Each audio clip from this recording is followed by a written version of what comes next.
Welcome into episode 210. Be sure you're following us on Twitter at Bailey J Adams 22, at by CA Simmons, at Night Sports Now, and at Pegasus Podcast.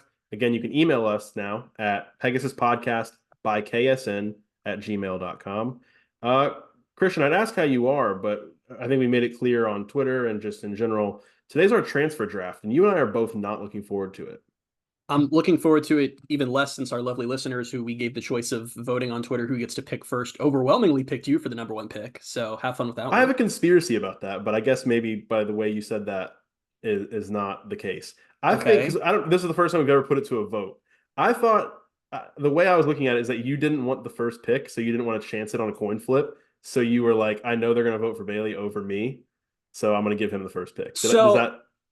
No. Oh, okay. I did it because I thought it'd be fun if we let the listeners decide. Okay. I also the whole time was pretty confident you were going to win. So I thought it'd be closer than 64-36, but I did. I feel like you just I think people pick me by default sometimes because you just have more enemies than I do, I think. I think that's true. I don't know. No one really doesn't like you. People feel strongly one way or the other about you, I think.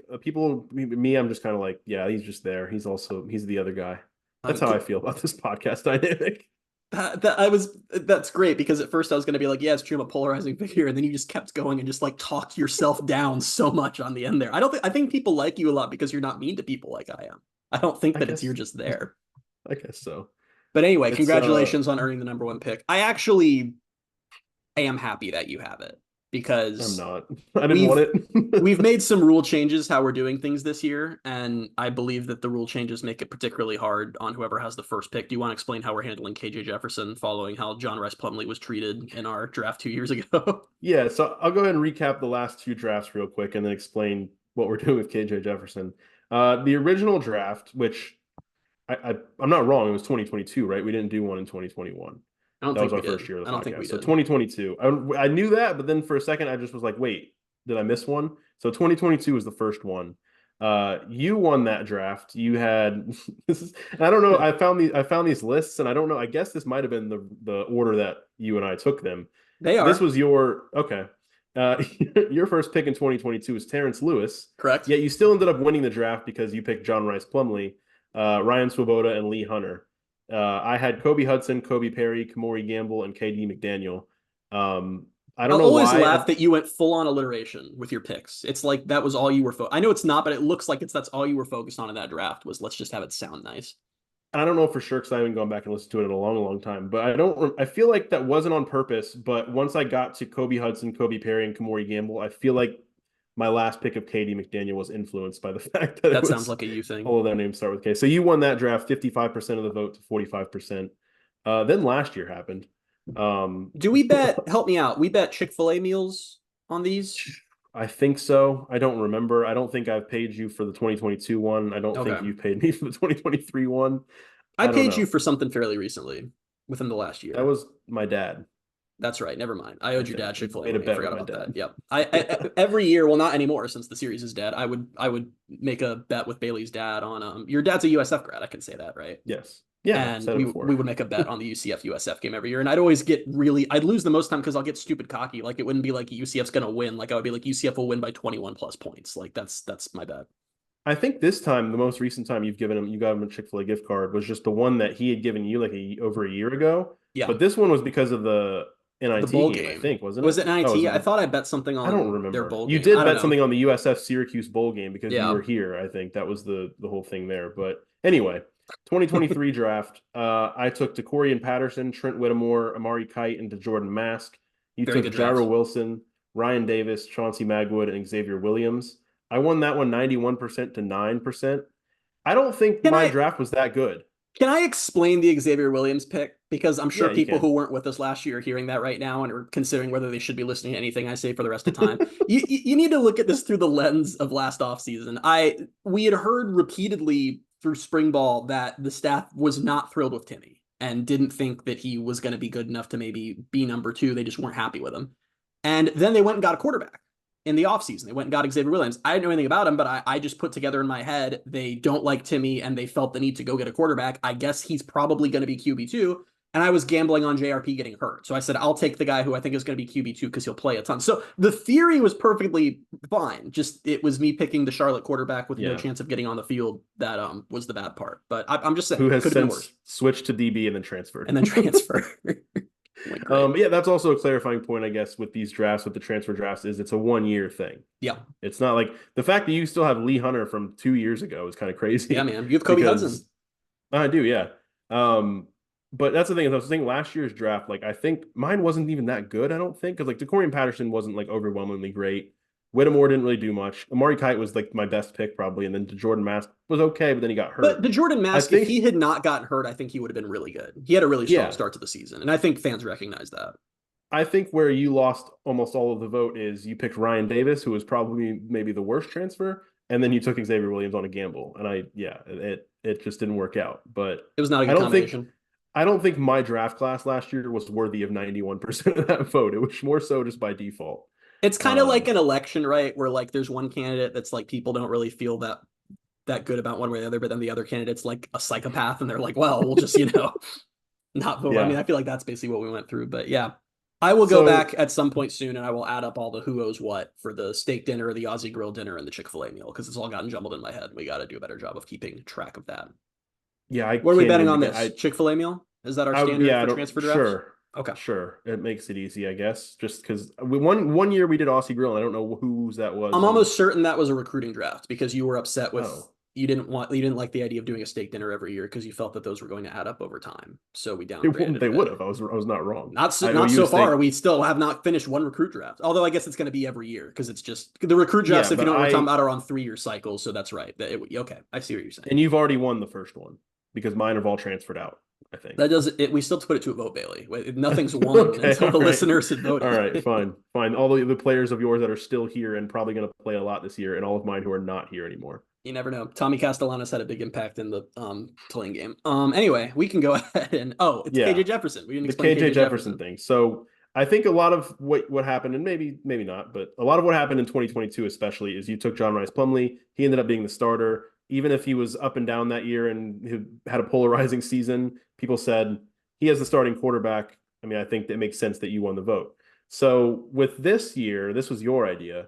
We're splitting KJ Jefferson into KJ Jefferson's passing stats and KJ Jefferson's rushing stats. Correct. How that ends up playing out, we'll find out. I don't really know. It made ranking a lot of these guys even worse. And I will say too, this is a lot of lead into this, but I think part of the reason I'm dreading this transfer draft more than the last couple is because now we've had a couple of chances at this, and we've seen just how impossible it is to project if any of these guys are actually going to play and if they're going to be any good. And I found myself closer than ever to JP Gilbert's takes on the transfer class because I'm like, I just feel like there's no way of knowing. Like I ranked maybe my top 3 or 4 on this draft board, and they're going to be different from yours based on a short conversation you and I had before this podcast started.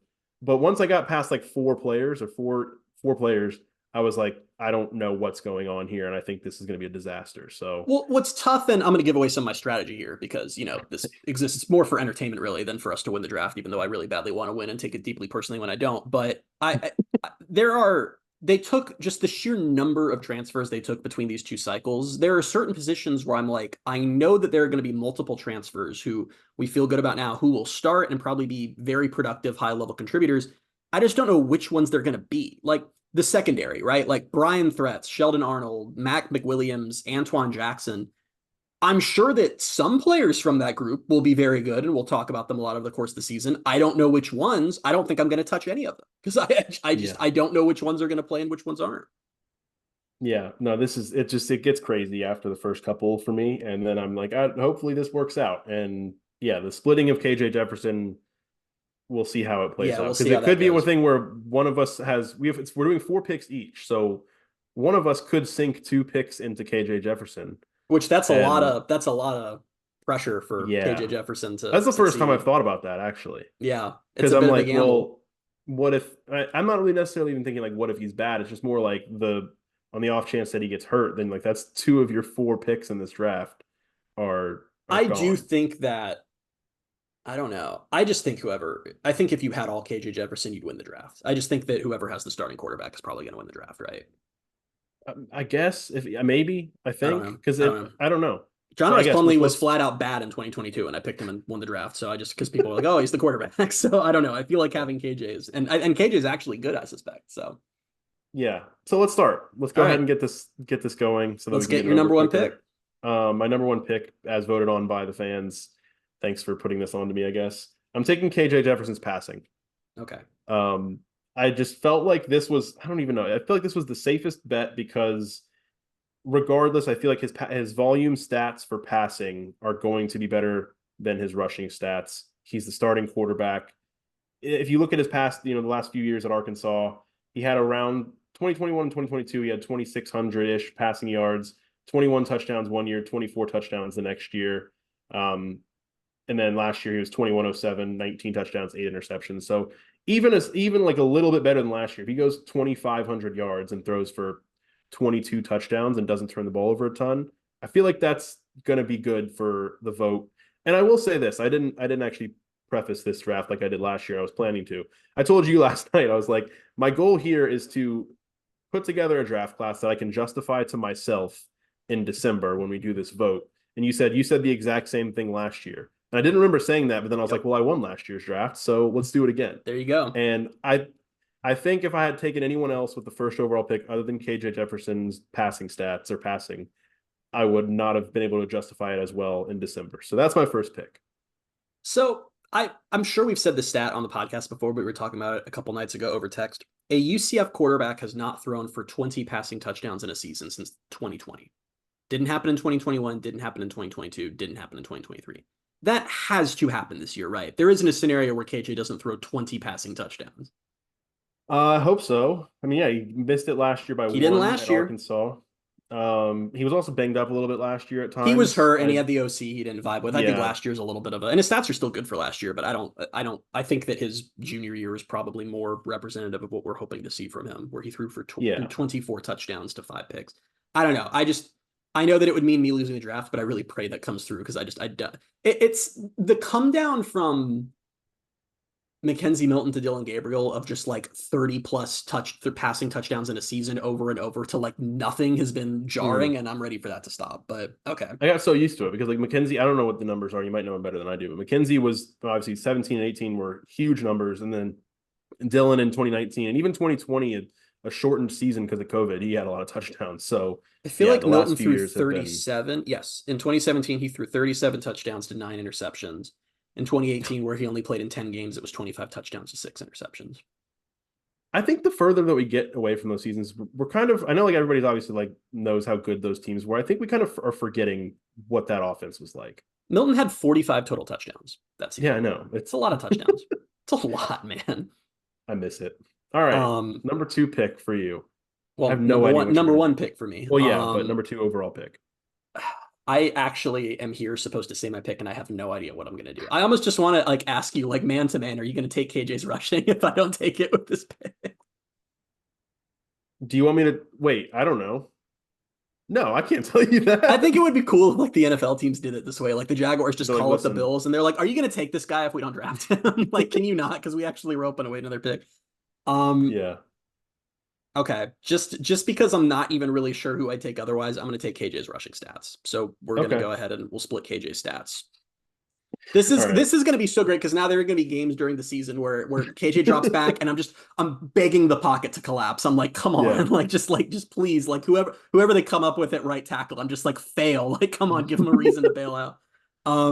I actually think that I have a shot at winning this if I do the rest of the draft well, because while KJ's passing, I think will be good. I think when you see eye-popping rushing stats for a quarterback, it's just more impressive. Like, you expect them to throw the ball well. If he does something similar to what he has in past seasons where he has, I don't know if he will, but if he has like, in 2021, he had 664 rushing yards and 6 touchdowns. In 2022, it was 640 rushing yards and 9 touchdowns.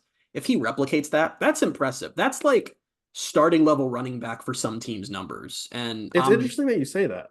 Why? Because part of my justification in my own little notes and draft board I put together was that even if he has a good rushing season, like those, 2021, 2022, I think just the volume of his passing stats are just still going to be more for most people, they're gonna be like, yeah, I mean, it's his passing, and I think I could like I don't know. I thought passing over rushing because of that, because even if he runs for 550 or 600 yards and 6 touchdowns, chances are he's going to throw for 2,500 yards, maybe over 20 touchdowns, and I know because like it's I don't know if we're going to get enough of the nuance of like, well, yeah, this is a quarterback with these rushing stats.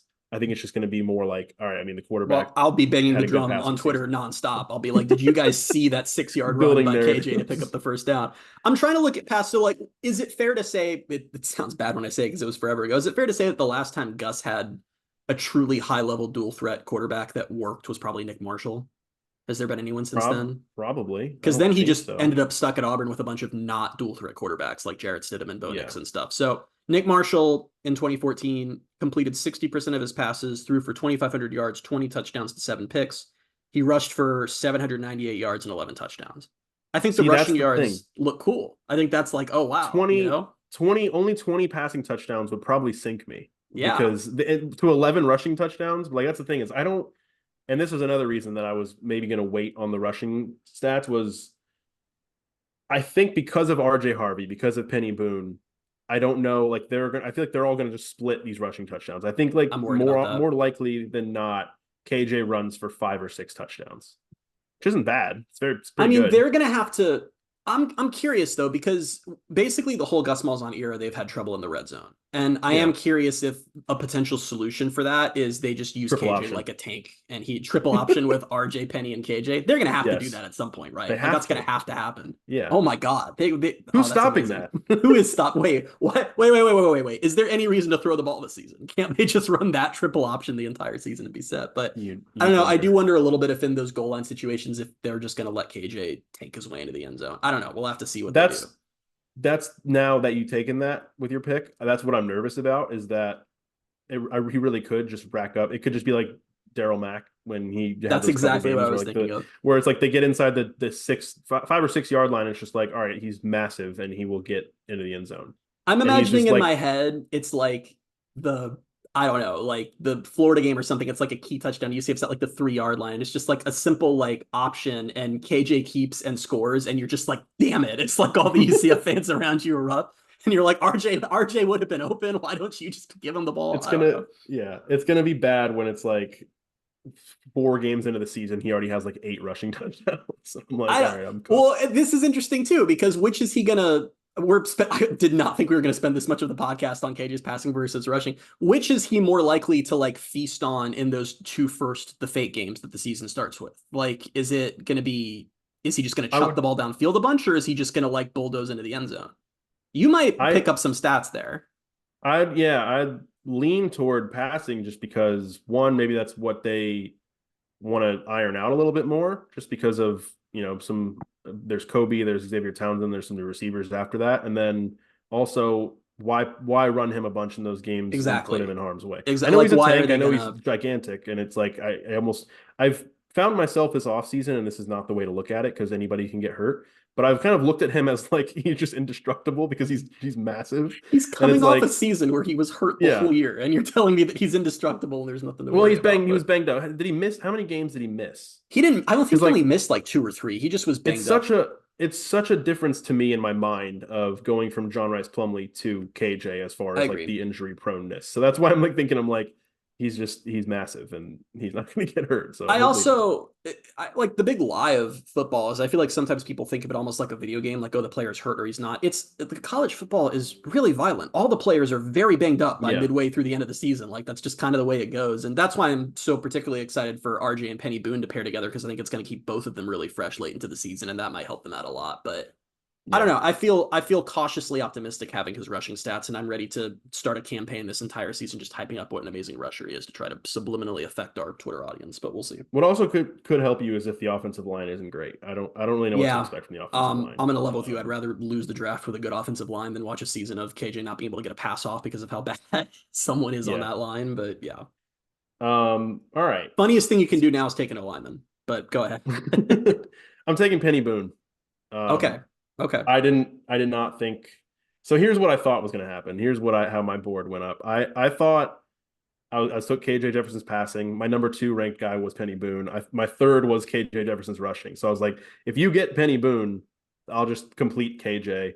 But then I psyched myself out. So I'm kind of glad you took the rushing because I was like, well, then what if he does? What if I take both and he does get hurt, and then that's the end of it for me? I don't know. But realizing I screwed myself. I let you get the quarterback's passing stats and the running back who just rushed for 1,400 yards. Like I just completely undid everything I said about KJ's rushing. To be fully honest, I was doing these rankings last night, and I'm in my head. I'm like, all right, this is how I would want it to play out, but I don't know if it's going to happen. And then I'm like, well, I was like, Christian could just throw in. I was like, last year he took Xavier Williams, and it completely caught me off guard. So I was like, I didn't know what you were going to do, and so I thought best case scenario I'd come out with my top 2, and I have now.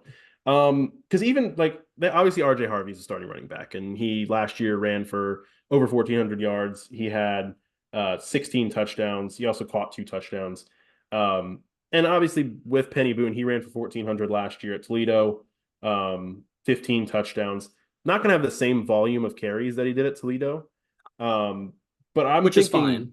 Yeah, I'm thinking in terms of this draft and just what does a successful season look like for him as the guy who, I mean, he's a bigger guy too. So I kind of wonder if in the red zone, if he's going to help solve some of the red zone issues because he's also large. But I looked at Johnny Richardson's last year's stats as running back number 2 for UCF. He had 87 carries for 573 yards and 1 touchdown. If Penny gets around that many carries or maybe a little bit more, and they kind of take a little bit of the workload off of RJ, and I think he averaged around 6-7 something yards per carry last year, Penny did. If even that comes down to like 6 yards and he has 100 carries and 6 yards per carry, gets about 600 rushing yards and 6 or 7 touchdowns, I'll feel good about this pick because I think obviously that's a better season than Johnny had last year. I didn't realize Johnny had 573 rushing yards. I wouldn't have guessed that. I wouldn't have guessed that. He did have 2 or 3 like 70 or 80 yard runs. It felt like maybe I'm making that up over the course of the season. That probably the fact that he only had 1 touchdown surprised me too, though. Well, honestly. Again, it was the curse of the 2023 team. It's like they'd get in they never would they didn't have a lot of like those long range down the field touchdowns. It's like they'd get in the red zone and then just kind of be like, what should we do? So that doesn't surprise me as much, but I'm very curious to see what both Penny Boone and RJ Harvey's rushing stats look like because neither of them are going to have 1,400 yards, I wouldn't think, just because there's both of them. And they complement each other very well. So we'll see how it's just a big mystery to me. I do think the funniest possible outcome is like we're sitting here looking at stats at the end of the 2024 season and Johnny Richardson is once again RB2, like just can't be stopped by anybody. But is the biggest loser of this cycle Miles Montgomery? Probably. I kind of feel bad. We were like, great, found RB2, he'll replace Johnny. And then through spring, we're like, actually, it's not totally clear if he beat out Johnny. And then UCF is like, we're going to go pick up another 1,400 yard rushing running back. So I don't know. Yeah. That's tough for him. Yeah. So I don't know. I think like I put on here, like RJ makes this tricky because obviously he's going to be the higher volume of carries, but I think it would be beneficial to keep him fresher and kind of not necessarily split the carries 50-50 because that just doesn't sound like a thing that's going to happen. But even taking some of those off of his plate and keeping him fresher, he'll be better for it. And I think they'll get to use Penny Boone and hopefully he has another season. I mean, obviously it's a step up in competition, but hopefully he has another, 6 to 7 yard per carry type of season. It's a step up in competition and maybe we're talking at the end of the season like, wow, we really had him read wrong, but this is not another DeMarcus Bowman at all. Yeah. And I hope fans get that. I mean, no grouping of portal player has a 100% hit rate or anything close to it, but one of the groups that has seen a lot of success the few years as teams have learned about this is guys who were superstars at the G5 level. That typically translates to being very good in the Power 5. Now that, again, not 100%, but I feel good about him being very good. And I think having both of them will be super valuable. And I hate that you picked him. All right. Is this where I take a flyer? I think I did this last year. You just take a flyer with the second pick. I don't know why that's always what my brain wants to do. There's no obvious pick, right? Last year you took Ryan Davis with your second pick. That really wasn't a flyer. That was just me being misinformed. There's no one obvious, right? Like there's not some name right now that you're like, I can't believe he's not going to clearly take this player. I guess not. There's a player I want. But I feel like I know who you want. Okay. It's a defensive player, isn't it? Yeah, it is. And they may perhaps be a defensive end. Well, I'll wait till my third pick to make a joke, but Okay. I'm gonna do it. I'm gonna take Ladarius Tennyson. Damn it. That's what I was gonna take. All um, right. I I feel like I this thought is I a was gonna luck out here, honestly. yeah, too bad, buddy. Get ready to learn losing the transfer draft, buddy. But I already know it too well. this feels like such a flyer because this is such a classic like name I'm very excited for who then just like might not contribute in any meaningful way. But I have a few reasons to believe that's not the case. One, he seems like the type of defensive player where I don't know if he's going to start this or I don't know if he's going to end the season where he started as far as where he's playing on the field, but he showed at Ole Miss he can play everywhere basically. He Yep. started as a safety, he ended up in this hybrid linebacker role. Last year he put up 40 tackles, 3.5 TFLs, 1.5 sacks. I'm certain they will find a spot for him where he can contribute and wreak havoc on defense. Also, if you weren't listening to our podcast a few months ago, let's not forget when Ted Roof gave a press conference where he just listed out the linebacker depth and he had Tennyson as a starter. So Yeah. I'm hopeful that Tennyson is someone who I can count on to actually play and contribute. Yeah. So he was my number 4 player. I was thinking for a second that I was going to get 1, 2, and 4 because when you were saying like I don't want to touch anyone in the secondary, I didn't know if you were considering like him in the hybrid role or what you were thinking about him. So I was I like, gave you the names. I right. listed who I was not going to touch, and Tennyson was not among those names. Yeah. So that was sad. But I mean, I didn't know this. I was looking at this yesterday. He was Ole Miss's top graded defender for Pro Football Focus last year. I didn't know that either.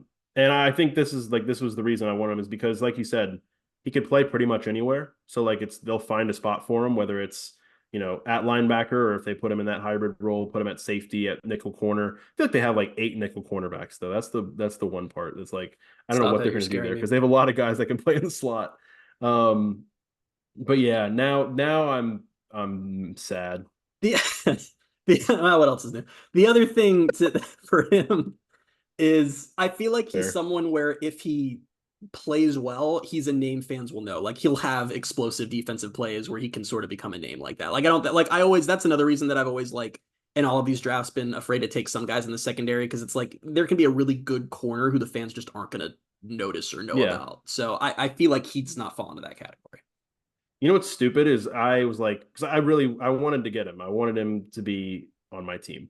And UCF posted a picture of him today. It's like Gus talking like, about a 5-star after he chooses an SEC I want him to be on my team. Yeah. UCF posted a picture of him today, and I was like, that seems like a good sign. Like, I don't know why. It was You're dumb. definitely reading into it if you think, because I also noticed that and kind of briefly went through the same thought process. Like, oh, they posted a Tennyson photo, and I don't think that's anything. I really don't. I think he's gonna. I think he's a starter. And that's when you get further into this list, you just don't really know who is going to be a starter. And I don't want to end up like last year where you pick a guy like I picked Trent Whittemore with my second pick last year, and he just barely played. There was exactly one player who I was pretty confident I was going to take, and now we're 4 picks in, and I've not taken that player yet. So that's just how this draft is going. But who is it? I'm not saying it because you might take them, but I'm not sure if I want to take them yet. I don't even really know. So I do this in fantasy football sometimes too. Is I will make my own kind of draft board, and then a player that is like next on my draft board will be available, and I'm like, I don't know if I want him. Like I don't know if I want to take him, and that's the case right now where I have my number 5 players available, and I just don't know if I want to take him. I'm gonna guess how well I know you because I feel like I know who this is, and I'm gonna say the name, and you can tell me if I'm wrong. Is it Nigel Kelly? It's not. Oh, so that was what I was gonna say. Yesterday when you put up the poll about the first pick, Clay Pasco, friend of the program, put up that video actually today that he had made.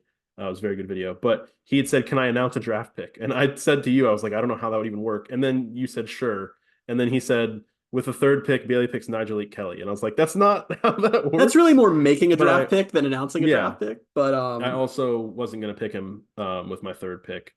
I don't know, and we can get into it further on later, I guess, if you pick him or if we talk about who we didn't pick. Well, we don't. We'll talk about him eventually, I'm sure. I don't know what to do here.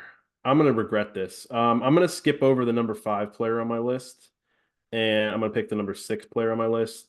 No, I'm not. I'm like in shambles right now. I have no idea what to do. I want to pick between 5, 6, and 7, which is dumb. Why wouldn't I just pick the number 5 guy that I made this list last night? And I'm still like, I don't know if I should do that. I'm scarred by doing it, but I'm gonna do it anyway. I'm taking Javarius Johnson. God damn it. I'm scarred by the wide receiver hit rate last year, especially where they brought in like 4 transfer wide receivers and none of them played. I just hope this one works out. I mean, if you look at his year-to-year numbers at Auburn, he obviously is a wide receiver. Year-to-year numbers at Auburn were kind of just modest, but over the 3 years, 1,000 yards, 8 touchdowns. I don't really know, and this is why I started hesitating because I got KJ's passing and I got Penny Boone. So I was like, did I want to take another offensive player and just go all in on offense? Didn't come into the draft thinking I would do that necessarily, but I hope and I think there's a path for him to be wide receiver 3, or at the very least wide receiver 4. But at that point, I just don't know how many targets, how many stats he's going to put up because they have RJ Harvey, Penny Boone, they have the rushing ability of KJ. I just don't know outside of Kobe Hudson and probably Xavier Townsend how much there's going to be to go around for the number 3 wide receiver, if that's even Javarius Johnson. It's interesting. Anyway. It's interesting for a couple reasons. The first reason is one point that I feel like we have not made enough on this podcast is that this season is theoretically the first time since Malzahn got here that we're going to see how he actually operates his ideal offense. Because this is the first year where he really has all the pieces that he would want. He has the dynamic running backs. He has the dual threat quarterback who's huge and can do all kinds of stuff. It's like the offensive line is still a little bit of a question mark. I'm not as freaked out about it as some people because we know they have multiple good pieces. It's really just like one or two spots we're concerned about. But so I don't know I feel like we can't even pull from the last couple of years to know what that balance will look like. And it'll probably depend on KJ's tendencies too and everything like that. But the second reason it's interesting is because and it's why I'd settled on Javarius Johnson because I was trying to decide, do you take him or do you take Jacoby Jones? Because I feel pretty confident one of those guys is going to be wide receiver 3. Jacoby Jones is the Ohio transfer who his stats are bad last year because he had a season-ending injury, but in 2022, 45 catches for 777 yards and 6 touchdowns. So it's like one of those guys is going to get that spot most likely. Do you pick the guy who was pretty good in the SEC or the guy who was great in the group of 5, like who gets it? So it's interesting you're going with Javarius Johnson, who was probably who I was going to go with. So now I am sad. My thing, I was again between those two because when they got Jacoby Jones, I was like, I really liked that pickup because, yeah, I mean the stats he put up 2 years ago were really good, but it was also kind of just his body type. I think was a kind of type of receiver that they don't necessarily have. Yeah. And I think he's like 6'2" or 6'3", something like that. He's a bigger receiver, and so I was like, all right, this is. And I mean, Javarius Johnson's a little smaller. I don't know. I ended up just going with, I guess, Auburn production and hoping that there's something there. I don't really know because it very well could end up like last year, and we'll see what you do next. But it's like last year I took Whittemore, you took Chauncey Magwood, and both of them didn't do well. It was like I said on last year's podcast, I said I'll split it so this way one of us will be right, and then we just were both not correct. Both so I don't really want to do that again this year. Yeah. But okay, so I've my first 3 picks are all offensive players, and if UCF's offense is bad for some reason, not good for me. So to recap where we're at, you've got KJ's passing, Penny Boone, and Javarius Johnson. I've got KJ's rushing and Ladarius Tennyson. Mine seems feeble by comparison. I know it's partially because I've listed 2 players versus 3, but well, I guess I should take my third. Yeah, probably should if you want to keep the podcast going. Or we can just be done. We can just chat. Yeah. I am going to take, and you're going to be fine that I took this player. I'm going to take Ethan Barr with my 3rd pick. Okay, that saved me, I think. I didn't know what to do about him. Figured. Ethan Barr is someone who, as you mentioned, maybe didn't look as impressive in the spring game as one might have hoped, but based on everything we've heard out of spring ball, and again from Ted Roof's depth chart that he kindly gave to the media, it seems like Ethan Barr is someone that's going to play for UCF. So he was at Vanderbilt last year, 55 tackles, 3 TFLs, and 1 sack. He was someone that UCF missed out on. They really wanted him, and he picked Washington. And then Kalen DeBoer ends up leaving Washington to go to Alabama. He re-enters the portal and, like, at the end of the cycle, ended up at UCF. And UCF was really high on him. He appears to have already earned a starting spot through spring ball, and we heard good things from him out of spring. This is, again, just a straight up like name play for me. I'm like, I think people will vote for me if they see a name that was out there and producing. So even if he's not like amazing, I really think he's going to play and probably start. Yeah. So I'm okay with taking him. Part of my whole thing with all of this, and this is going to hint at my 4th and final pick, I guess, or hint at who it's not going to be, is there were so many linebackers. You said the same thing about the DBs, but they had brought in 3 or 4 linebackers. Yep. They brought in 2 edge rushers, and I just don't know which of all of those is going to be that guy. I said I wouldn't do this for the secondary, and then I'm immediately doing it for linebacker, but it's fine. But I think you're safer with this than what I don't know. I think there safe. are guys, they brought in a lot of guys at linebacker, but there are guys that we already know probably, like, just either from things we heard in spring or just basic common sense knew probably weren't going to be huge contributors. Like, I'm not, you know what the funniest outcome is now is if like this is not going to happen, but if the starting linebackers are like Andrew Harris and Troy Ford, like after all this, it's just like the homegrown guys. I would love that because it would help my recruit draft from from last year because I'm currently not in a good spot with that. But like I didn't feel like a burning desire to like take Josiah Pierre or something like that, or even someone that I felt good about initially, like Exree Alexander, who we just haven't like heard a ton about yet. Who maybe he was young, maybe he comes on strong in fall camp, but those guys I felt like I could eliminate. This is going to age so badly. I can just tell. This is going to be horrible to listen back to. So here's the thing I'm going to do is I didn't end up skipping over my number 5 guy. I am going to skip over my number 6. Just because like you didn't want to pit the receivers against each other. I didn't really feel like taking a line. This is your last pick. A lot of pressure. This is my last pick. And this feels like a guy who should or probably will start. If he doesn't start, he's going to play a bit. And getting him with my 4th pick makes me feel like as long as he just plays a little bit, don't do it. We'll be good. Brian Threats. Oh, that wasn't okay. We're fine. Yep. That's like Brian Threats. He was a multi-year starter at Cincinnati. I think whether he starts or not, I think he'll play a lot. I think he'll be in that rotation at safety. Nakai Martinez is obviously gone.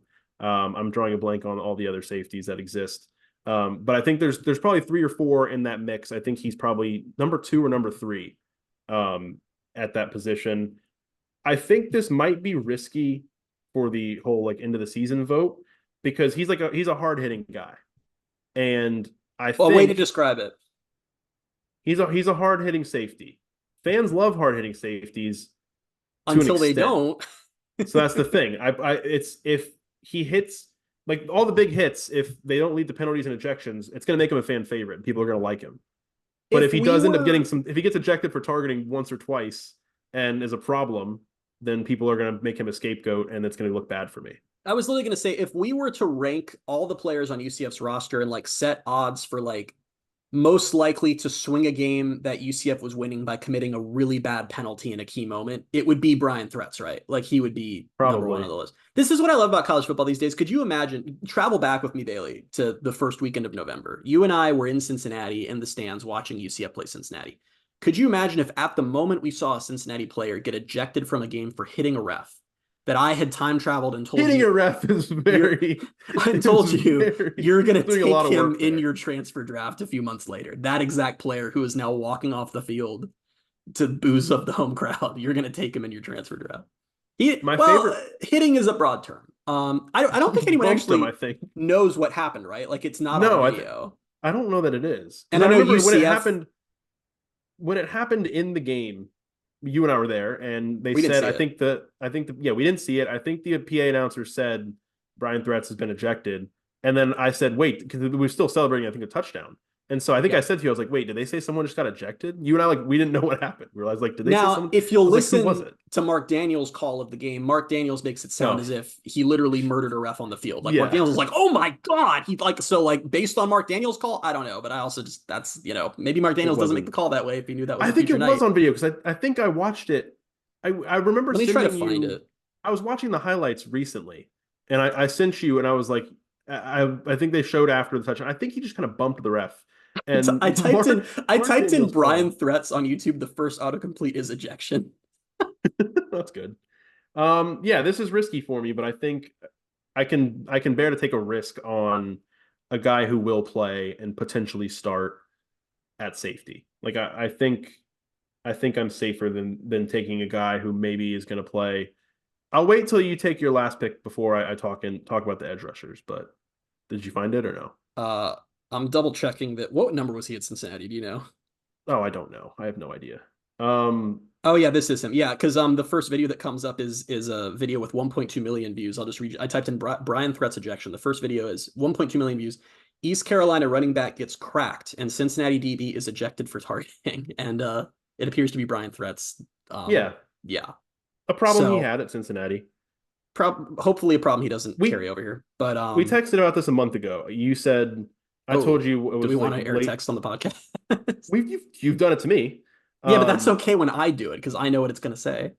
Yeah, and I never know what it's going to say, so I'm turning it around. And it's exactly what you just said, so you don't have to worry. Okay. Because I was telling you how I had just watched the UCF Oklahoma State and UCF Cincinnati highlights the night before because I couldn't sleep, and you replied the next night and said, well, you replied to that like, in the moment. But then the next night you were watching highlights. You said, I'm currently watching the Cincy highlights from this year and can't stop laughing how Mark Daniels is like, holy smokes, a Cincinnati player has hit the ref, and that player is now a Knight. And then I told you, I said, I think Mark way overreacted to that because I can't find a video of it. I think what happened is he ran into the ref, right? Like I don't think it was. I don't think there was any malicious intent behind it. Now this East Carolina video, there appears to be some malicious intent behind it. But oh yeah, I'm sure. I just love the way the YouTube algorithm works because it's that 1.2 million views. East Carolina running back gets cracked and Cincinnati DB is ejected, and the next video is titled "Get to Know Brian Threats." I just love the juxtaposition. Yeah, that one might hard for Brian Threats. That one might blow up in your face, man, because if he loses them a game or there's just some awful play because of him, I will say that. And this even if he does, though, I have KJ's. I don't know. I feel like I have enough goodwill built up in the first 2 to maybe 3 picks to where it's like maybe if the Brian Threats one doesn't work out, it's not going to be enough to lose me the entire draft. I wouldn't hope so, but we'll see. So here's where I'm torn on my last pick because I could put myself in the exact same boat as you with who I really want to take with my last pick. Okay. But I'm not sure if I should take them or not because then I am in the same boat as you. And I think I kind of just want to leave you alone on this island and see what happens. So I'm trying to decide what makes sense for me here. All right. I'm thinking. Not good podcasting when I'm not sure what I'm going to do. I'm going to go I'm trying to watch the highlights on the fly right now to see if I can find it, but I don't see it. All right. I'm going to take Najee Kelly with my last pick. Okay. And I feel bad about this because it's like the one thing you're not supposed to do, right? That we've learned is I'm going to take the player who was at a better school. Someone's going to get mad that I called Miami a better school, but let's be real. It's a more prestigious school. And did not really do a ton there in their most recent season and is now at UCF. But there's a lot of caveats with him. He had a really strong true freshman season. He had 11 tackles, 4.5 TFLs, and 4 sacks. He was hurt last year. He ended up transferring out. When he hit the portal, he was really sought after. His top 3 before he picked UCF were Missouri and Auburn. And it was also like, remember, there was the whole thing with On3 was like, oh, he's SEC bound with Missouri and Auburn interested. And then he was like, I'll go to UCF. So my other thing is like, who else is there going to be that's going to start at DE? Like, who else is there? I don't like that you're putting me on the spot because I can never remember the entire roster that UCF has. I'll figure it out. I wasn't really asked. I just meant more. It was more rhetorical, as in there aren't a lot of options there anyway. So I feel like even if he doesn't fully live up to the hype, they're just gonna kind of have to play him given what they have there. So I'm okay with KJ Kelly. Yeah, I think so. Man, I'm looking at this. I have KJ's rushing stats and 3 defensive players. That was probably not wise, but what can you do? What did you tell me over text? I'll air another paraphrase of a text that you sent me, I think yesterday, where you were like, you've decided that you're not really that like worried about the offense at all. You're just more worried about, you have more questions about the defense. I'll say that on the podcast. We were talking about, that's what I'm saying. But it's just funny that you said that, and then now you have KJ's rushing and 3 defensive players. I mean, I was just saying that and I could be totally wrong, but when I look in the offense as a whole, I mean, literally position by position, the only thing I'm really worried about is like right tackle. And I said to you, it's like, I trust Herb Hand to figure that out. It might take a few games, but I think they'll settle on an O-line that makes sense. I still want to hang out with Herb Hand. I do too. I want food recommendations for Herb Hand. But I could probably tweet at him and he'd give me some. He seems like that kind of guy. We'll just give random people food recommendations. But defense was just so bad last year. And that I'm probably not going to say how I phrased a certain thing in text to you about a thing, but okay, I have no idea what you're talking about, so probably don't. How I referred to UCF's new defensive coordinator. I said that. I would not. Can I not say that? It wasn't that bad. It was. I don't remember it exactly, but I don't know. It's something that I feel like you're going to say and then be like after the podcast. It's a problem after. Yeah. I implied that UCF's defensive coordinator was not the best choice. As I've said on this podcast many times, I feel like Ted Roof is more just Gus's friend than probably the right hire. Didn't somebody at the Athletic say that recently or something like that? Okay, I sent you a screenshot where it was like, it seems like more of a buddy hire. So I sent you a screenshot that Athlon did their anonymous. It was like anonymous. I don't know how to phrase it. It was coaches? Like that we spoke. Coach said that. Yeah, it was that we spoke to Big 12 coaches off the record and they gave us anonymous quotes on different teams. And I already pulled it up. So what one of the anonymous Big 12 coaches said was, for UCF is Ted Roof is more of a buddy hire. He definitely lost his fastball at OU, but Malzahn has had a lot of success at UCF by keeping his guys locked in at all the key coaching positions. When even opposing coaches in your league are like, that guy's just not qualified for that job, that makes me nervous. So when, yes, they had a lot of good transfers. A, they added them all before Ted Roof took over, so that's alarming. And B, when you already had a really bad defense and hired a defense coordinator who I think like everyone can unanimously agree is so not the best person they could have hired for that job and just knows Gus. I'm worried about the defense. So naturally I've taken 3 players on defense, which is very exciting. I think I messed up by maybe not taking by underrating Nigel Kelly. I was just afraid because they have Malachi Lawrence. Clay Pasco said you were taking him with your second pick, and he's the last pick of the draft. Yeah. They have Malachi Lawrence. They have hopefully Caven Call, Isaiah Nixon, some combination of those 2 guys start to play a little bit. Dalen Dotson's a guy they brought in from UT Martin, who I was really excited about, and I sent this to you the other day that I'd forgotten about him. I think what was the this is bad that I'm not going to know what I was talking about, but he was like the highest graded player from PFF coming back from last year, something like that. And the fact that they had him, we didn't hear much about him during spring, and they went out and got Nigel Kelly makes me think it'll be Malachi Lawrence and Nigel Kelly starting. He's the highest graded returning Big 12 edge. Yeah, that's kind of crazy to me. He could, all I said to you, he could end up being great, and we've been fooled on this before, but he's just one of those guys where like, and I don't know, like, it's like, we're not plugged into the point where it's like, I'm like, oh, here's who the coaches think about what. He's just the guy that like, you didn't really hear anything about him out of spring. And he was someone I was really excited for. So I'm just, that pushed me off a little bit where I'm like, okay, I feel like we should have heard some stuff about him by now, but I don't know. And I think that's why I stayed away from both of them, because I feel like they both could play, they both could be good, but I just don't know if, I don't know which one. Malachi Lawrence is the only sure thing there, though. Yeah. Only sure thing. So I just feel, I feel decent about Nigel Kelly just because like someone's got to play. And it might end up being a combination of those guys, but I think he'll get out there. I'd be pretty surprised if we're talking about the end of last season that Nigel Kelly just wasn't in the rotation, especially for a position where you typically rotate a lot. So even though UCF historically it's not these last few years.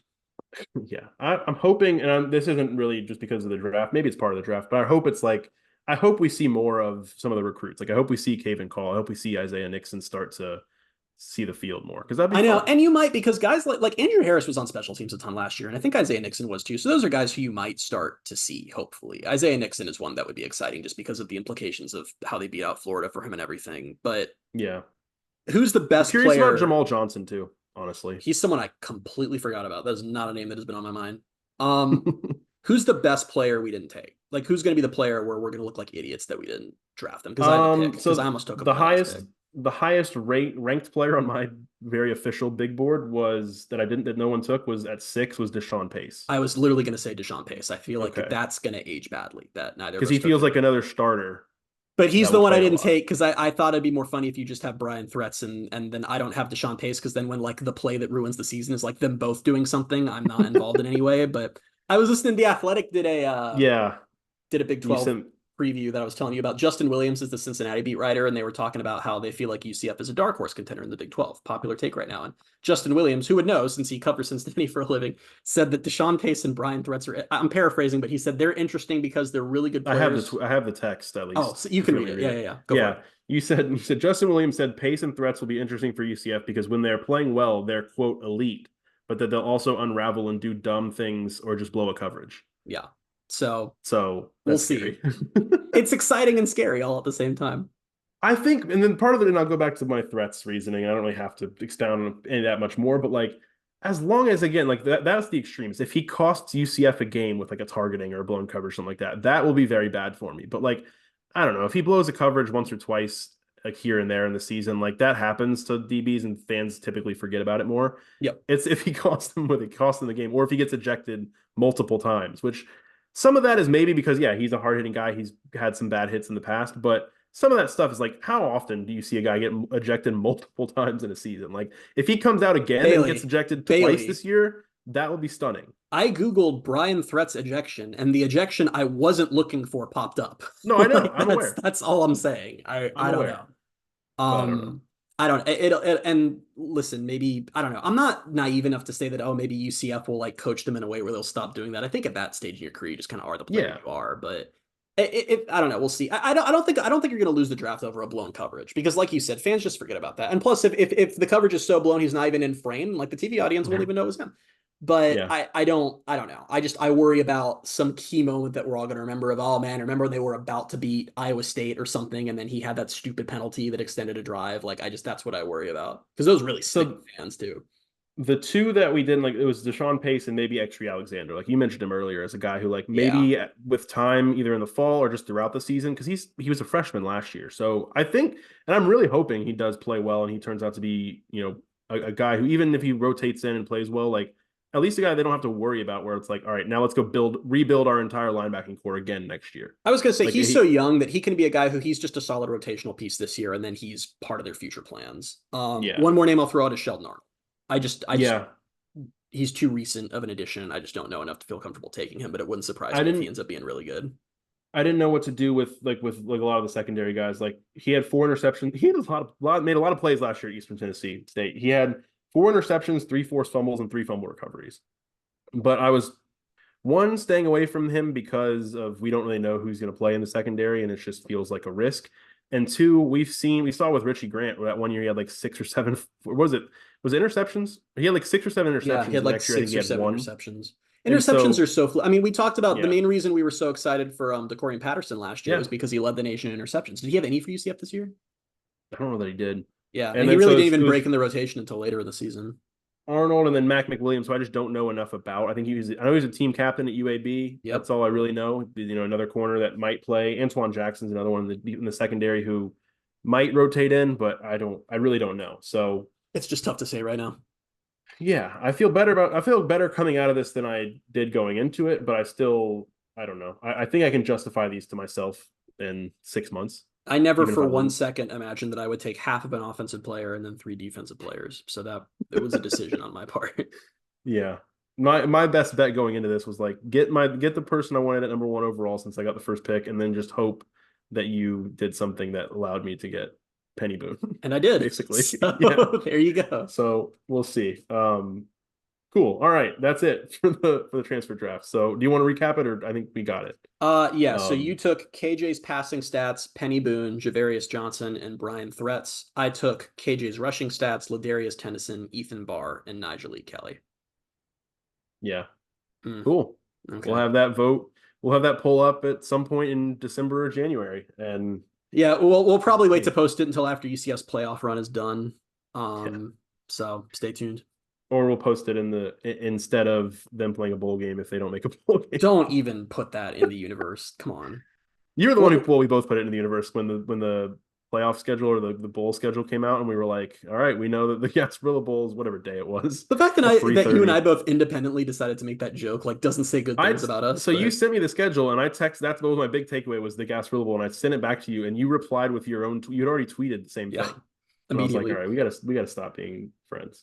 But yeah, all right, so cool. We're done with the transfer draft. I don't have to worry about it until I guess August, and start to worry about how my picks are gonna play. But I'm just glad that it's over. I'm glad. that's we were stressing about this for several days, and I was more stressed about this year's than any other one because I think we just made ourselves look bad in the past years because we just don't know enough about these transfers. We're gonna get look all bad excited about them. We'll get all excited about them, and then half of them or 85% of them don't pan out. So should be fun. What if we crushed it this year? Like, what if we look back and we're like, wow, nothing but great players who were very important to the team's success? That would be good for us, and it would also reflect well on UCF's transfer class in general. Hope so. Because part of it was like last year, looking at our classes last year, neither of our classes were that strong because I think overall the transfer class wasn't very good. Not a good transfer class, and that I don't remember exactly who all was in it, but it's like I don't think there were any big misses or major misses last year that we didn't draft that were like, oh, we should have taken that guy. I don't think so. There just weren't a lot of first-year transfers who were important last year. Yeah, so who knows? A couple pieces of football news. Actually, just one piece of football news, and then some UCF news. UCF's new practice field has been completed. I don't know anything about any of this stuff. That seemed like it happened fast. I know they're moving. Let's be clear. They didn't get rid of the first one. They just now have 3 practice fields, I'm pretty sure. Yeah. So I feel like the getting rid of the other one is the hard part. Is it? I don't know. As far as I can tell, they planted grass. Like, am I downplaying? Like, I don't think have they built like any of the structure, like the fence, or I don't know. I feel like they've sodded a new field, which is probably difficult. So props to them and their team. Yeah, I have no idea. But I just to take the other one out. I was more excited about this step when I thought it was clearing land for the lazy river. And I know that the whole point of building this new field is so they can do that. But like, I'll be more excited when they've cleared the land for the lazy river. So that's what I'm holding But out. that's the next step. Now they're on to that, hopefully soon. I don't know when. Other piece of news is UCF turned 61 on Monday. Yeah. And it's just exciting. I don't have much to say about it. UCF is 1 year away from being able to take early Social Security if they choose. So that's exciting for them. Very nice. It is genuinely crazy how young UCF is, like just as a university too. Like many people are alive who are older than the school is pretty crazy to me, given it's the largest school in the country or one of the largest schools in the country.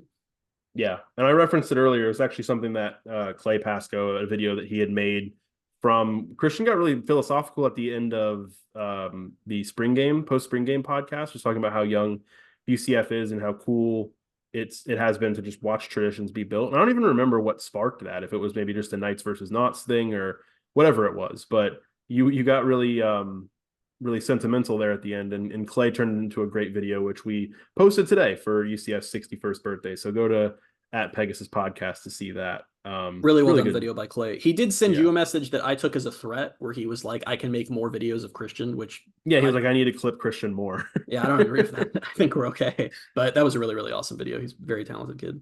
Yeah. Again, no game of the week, so straight to tweet of the week. Tweet of the week. I'm not ready. Sorry. I'm pulling it up. Tweet of the week this week goes to a name that if you're on Twitter at all, you've probably heard plenty over the years, and that's Chris Torello @Torello Sports. Tell me where he was. You're from the Tampa area. He worked for a TV station in Tampa. Sports, I think he was a Spectrum guy. Did a very poor job of pretending he wasn't a USF fan when he was employed as a journalist. Now that he's not a journalist, is doing really just a bad job of being informed. There's been this whole thing going on Twitter where USF fans are very excited about how they're like gonna go to the ACC, which let me prepare myself right now before this gets clipped in 5 years.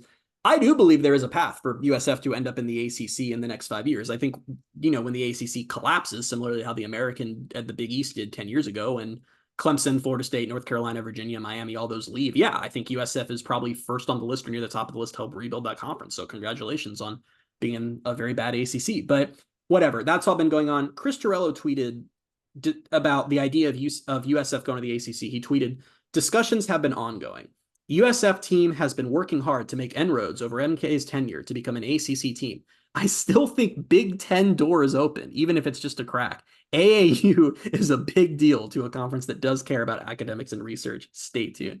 Guys, I don't expect people to be informed. I've learned in life to not expect that because few people are, but it's just flat out dangerous when you have former journalist in your title to spew absolute nonsense like that on the timeline and act like you're an authority. Ross Dellinger, who is the authority on all things realignment, posted a story literally a month ago about how the Big Ten really doesn't think it wants to add Florida State. Like, the story was about how even if FSU gets out of the ACC grant of rights and wins their lawsuit, the Big Ten doesn't really want to add them. The idea that the Big Ten would be like, no, thank you, Florida State, but USF, AAU member, oh my goodness, please come on right in, is just, to call it, like, delusion is not a strong enough word to describe how unhinged you have to be to not only believe that, but act like you're reporting it. I don't know what we're doing when it's just irresponsible to give fans, these poor USF fans, the false hope of, yeah, I'm hearing the Big Ten is on the table. They don't want Florida State, but oh, USF, they're all in on it. It's ridiculous.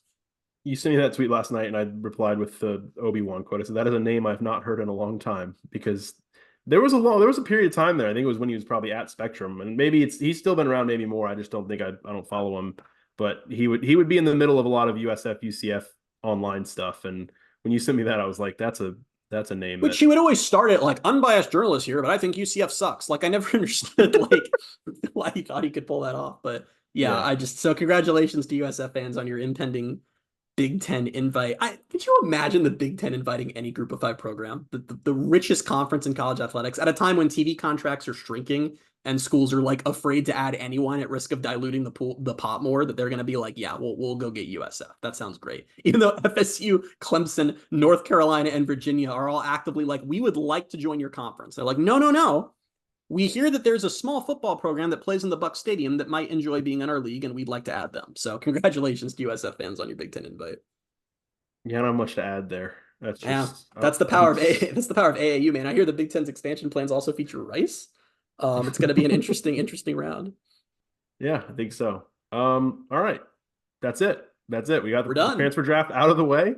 I don't remember what we have on schedule for next week, but we can kind of move into some of our fun topics. We have a kind of similar like schedule throughout the summer in the past couple years, and kind of updated takes, updated ways of doing these things. And so a lot of fun stuff ahead this summer until we get to the start of the season, which is now less than a couple months away, I guess.